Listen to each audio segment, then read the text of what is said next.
Fideo dosbarth i chwith ar gyfer mathemateg uwchynhaliol 1-2. Cyflwyniad i brofi rhagdybiaeth. Nawn ni ddechrau gyda enghraifft. Mae Leslie yn lyfrgellydd mewn llyfrgell mathemategol yn y brifysgol. Yn y gorffennol mae wedi sylwi bod 15% o'r llyfrau sydd wedi benthyg o'r llyfrgell yn cael eu dychwelyd yn hwyr. Mae'n amau yn ddiweddar bod yna ganran yn uwch o'r llyfrau yn cael eu dychwelyd yn hwyr, ac mae'n bwriadu ymchwilio i fewn i hyn drwy ystyried hap sampl y 40 llyfr sy'n cael eu benthyg gan gwahanol myfyrwyr, a cofnodi'r nifer sy'n cael eu dychwelyd yn hwyr. Wrth lwc, roedd Leslie wedi astudio safon uwch mathemateg, a felly yn deall os yw'r tebygolrwydd o ddychwelyd y llyfr yn hwyr yn dal yn 0.15, sef 15%, gallwn fodelu y nifer o lyfrau sy'n cael eu dychwelyd yn hwyr gan y dosraniad binomial, felly 40 yn y sampl n yn 40 a 0.15 yw'r tebygolrwydd, felly binomial 40, 0.15. Pa tybiaethau sydd angen i ni ystyried mwyn defnyddio'r model hyn? Wel, meddylwch chi nôl i pan o'n i'n wneud dosraniadau. Meddylwch chi pa tybiaethau sydd angen. Mae'n cytuno mae nifer dysgwledig o lyfrau hwyr yn y sampl bydde, wel 40 lluosi 15%, 0.15, yw 6. Ac yn sylweddoli bydd y rhif 15% dal yn ddilys, ond efallai bydd y broses y sampl yn rhoi sampl gyda rhif yn uwch na 6. Ar y llaw arall, mae'n sylweddoli y bydd rifau sy'n llawer yn uwch na 6 yn annhebygol os yw rhif 15% yn un dilys o hyd. Wrth ddefnyddio'r gyfrifiannell tebygolrwydd ar GeoGebra, mae Leslie yn gallu ymchwilio i fewn i'r dosraniad yma.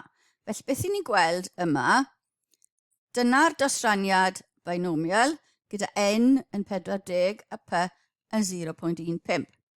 A mae'r tebygolrwydd o x yn fwy na'n unhaflu 6, neu 6 yn llai na'n unhaflu x, yw 0.565. Felly mae Leslie'n penderfynu, so mae'n mynd o 6 i 7 i 8 llyfr, a mae'n penderfynu fod digwyddiad sydd tebygolrwydd yn llai na 0.05 lan yma rywle, yn mynd i fod yn annhebygol, os yw yn dal yn 15% o lyfrau yn cael ei dychwelyd yn hwyr. Felly, bod i x ddynodi y nifer y llyfrau hwyr. Mae gyda ni x yn 6, yn rhoi'r tebygolrwydd yna x yn 7, yn rhoi'r tebygolrwydd yna x yn 8, ni'n cael y tebygolrwydd yna x yn 9, ni'n cael y tebygolrwydd yna x yn 10, ni'n cael y tebygolrwydd yna x yn 11 a nawr te. Ni llai na 0.05. Felly, rhwng 10 oedd yn 0.06, 7, ac 11, fwy na 11, 11 neu fwy, ni'n cael 0.0299. Felly, mae digwyddiad x yn fwy na'n unhafel 11 yn annhebygol os yw x a'r dosraniad binomial yna. Felly mae gan Leslie reol benderfyniad ar gyfer ei ymchwiliad. Os yw 11 neu fwy o lyfrau yn cael ei dychwelyd yn hwyr, bydd yn dod i'r casgliad bod y canran o lyfrau sy'n cael ei dychwelyd yn hwyr wedi cynyddu o 15%. Os y llai na 11 y llyfrau yn cael ei dychwelyd yn hwyr, bydd yn dweud bod dim digon o dystiolaeth i gefnogi'r awgrymiad bod na gynnydd wedi bod yn y canran o lyfrau hwyr. Pa gasgliad dylai Leslie ddod iddo os yw canlyniad? Os yw canlyniad i sampl yn 9 llyfr yn cael ei dychwelyd yn hwyr? 13 neu 3. Felly 9 oedd i dan i reol penderfyniad. Os yw 13, ydy, mae uwch ben, felly mae wedi newid o 15%. As di 3 llyfr, mae e dal o dan, felly ddim wedi newid. Mwyn osgoi defnydd o GeoGebra, mae angen i ni sefydlu proses o greu rheol penderfyniad ystadegol bydd yna'n gallu ogi ni benderfynu o'r gwybodaeth a gasglwyd o'r sampl yma o lyfrau benthyg, os yw neu nad yw canran y llyfrau sydd wedi dychwelyd yn hwyr yn fwy na 15%. Felly mae'r broses o greu reol benderfyniad byddwn ni'n sefydlu yn eitha ffurfiol ac i ddechrau'n eitha cymleth. Yn yr un modd, mae'r broses cyfreithiol yn rhoi dull gweithredu gyfreithwyr i wneud penderfyniadau os yw person yn ddiniwed neu yn euog. Bydd ein proses ni i greu reol penderfyniad yn rhoi dull gweithredu i ystadegwyr i wneud penderfyniad am y data. Rhannwn y broses yma i fewn i 5 cam, a hwn bydd yn cynnwys ein prawf rhagdybiaeth ni. Felly cam 0. Diffinio'r newidynau ni'n mynd i ddefnyddio yn y prawf. Felly P yw tebygorol bod llyfr yn cael ei dychwelyd yn hwyr, yw ein enghraifft ni. Cam 1. Nodyn glir a 2 rhagdybiaeth ar gyfer y prawf. Mae'r ein yn bwysig iawn. Y rhagdybiaethau yw'r 2 esboniad posibl rydym angen penderfynu rhyngddynt. Felly rhagdybiaeth 0, H0, yw'r honiad bod parametr yn cymryd gwerth penodol. Mae pob cyfrifiad sy'n dilyn yn seiliedig ar y honiad bod H0 yn wir. Chi moyn profi bod naill llai bod yr un peth a H0 neu bod e wedi newid. Felly'r H0 yw'r un ni'n seilio popeth arno. Felly H1, y tebygolrwydd yn llyfrau ni yw 0.15. Na beth ni angen profi. Rhagdybiaeth arall, H1, sy'n rhoi esboniad arall y byddwn yn derbyn os nawn benderfynu bod H0 yn afresymol. Felly mae H1 fel arfer yn llai manwl na H0. H0 yw'r un penodedig. Os yw H0 sydd wedi fynegin her mae parametr theta yn datgan bod theta yn hafel rhyw theta 0 penodedig, gall H1 cymryd unrhyw un o'r ffurfiau y theta ddim yn hafel ei theta 0, neu theta yn fwy na theta 0, neu theta yn llai na theta 0, neu hyd yn oed bod theta yn hafel i ryw theta gwahanol ta beth. Felly awgrymir H1, ffurf H1, yn cyswllt y broses o greu y reol benderfyniad. Felly na beth ni'n mynd i awgrymu. Dylid ei benderfynu cyn edrych ar y data o dan y dystiolaeth. Felly, holl bwysig i benderfynu beth sy'n mynd i ddigwydd. Mae H1 yn rhan allweddol o'r prawf rhagdybiaeth a ynghyd â H0 mae'n rhaid ei ddatgan yn glir ar ddechrau'r prawf. Felly H1 yn y problem ni yw bod tebygolrwydd yn fwy na 0.15. Ta beth mae angen amchwilio mewn iddo. Felly dyna'n H0 ni a'n H1. Rhagdybiaeth 0 a rhagdybiaeth arall. Cam 2. Dynodir ystadeg yn brawf ac yn dybio bod H0 yn wir, nodi dosraniad ei tebygolrwydd. Yr ystadegyn brawf yw'r ystadegyn y dar wybodaeth rydym angen gwneud y penderfyniad arno. Felly X yn enghraifft ni yw nifer y llyfrau hwyr mas o'r sampl o 40 llyfr. A'i dosraniad E, os yw H0 yn ddilys, bydd bod X yn dosraniad X yn binomial gyda N yn 40 a P yn 0.15. Cam 3. Datgan lefel arwyddocâd y prawf a penderfynu os yw prawf yn un gynffon neu 2 gynffon. Lefel arwyddocâd y prawf yw'r tebygolrwydd byddwn nhw'n datgan a bydd mor fach bydd digwyddiad sy'n tebygolrwydd yma yn anhebygol. Mae'n rhoi terfan uchaf i ni ar gyfer y tebygolrwydd y bydd y prawf yn gwneud y camgymeriad o wrthod H0 pan i fod yn wir. Mae'n rhoi pwynt i ni i benderfynu. Y lefelau o arwyddocâd arferol yw 5%, 1% neu 0.1%. Ond fe ddefnyddir lefelau arwyddocâd eraill weithiau. Os na roddir lefel arwyddocad, ni'n defnyddio 5%. Felly prawf, lefel y prawf yw 5% yn yn enghraifft ni.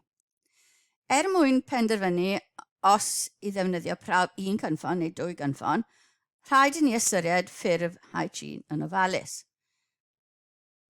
Os yw H1 yn theta ddim yn hawlu theta 0, byddwn nhw'n derbyn H1 os yw'r ystadegyn brawf yn llawer yn fwy neu llawer yn llai na'r gwerth ysgoledig, felly mae'n brawf 2 gynffon. Ni'n mynd bob ochr y theta 0. Os yw H1 yn dweud bod theta yn fwy na theta 0, byddwn nhw'n derbyn H1 os yw'r ystadegyn brawf yn llawer yn fwy na'r gwerth ddisgwledig, felly mae brawf 1 cynffon. Os yw H1 yn theta yn llai na theta 0, byddwn nhw'n derbyn H1 os yw'r ystadegyn brawf yn llawer yn llai na'r gwerth disgwledig, felly mae'n brawf 1 cynffon. Felly dim ond yn 2 gynffon os dwi yn ddim yn haflu. Os ni fwy na neu llai na, mae fe'n 1 cynffon. Prawf 1 cynffon sydd gyda ni, felly ni'n derbyn H1 os yw gwerth x yn llawer yn fwy na'r disgwyl. Cam 4. Darganfod y rhanbarth critigol ar gyfer yr ystadegyn brawf. Y rhanbarth critigol ar gyfer yr ystadegyn brawf yw'r set o werthoedd yr ystadegyn brawf sy'n annhebygol os yw H0 yn wir, gan dal i ystyried H1 a lefel arwyddocad y prawf. Felly mae'n rhaid chi cadw popeth mewn cof. Mewn geiriau eraill, y rhanbarth critigol yw'r set o werthoedd yr ystadegyn brawf lle ni'n derbyn H1 yn lle H0. Felly, ar gyfer C bydde'r lle o C i fyny yw'r rhanbarth critigol. Felly, ni angen cyfanrif fel bod tebygolrwydd bod x yn fwy na'n hafel i C yn llai na 5%, sef 0.05. Ond os awn ni'n yn llai, ni angen y tebygolrwydd bod C minus 1 yn fwy na. Felly, ni angen pwynt rhwng C a C minus 1 i weld bod yn tebygolrwydd ni yn llai na 5%. Felly, defnyddio tablau binomial neu'r cyfrifiannell i ni'n cael. Tebygolrwydd bod x yn llai na'n haflu 8 yw 0.8646 sy'n rhoi i ni tyn yw 1 a ni'n cael x yn fwy na'n haflu 9 yn rhoi tebygolrwydd 0.1354. 9 ni'n dal yn fwy na 5%. 10 nawr te. Llai na'n haflu 10 yn golygu bod x yn fwy na'n haflu 1 ar 10 yn rhoi tebygolrwydd i ni o llai na 5%.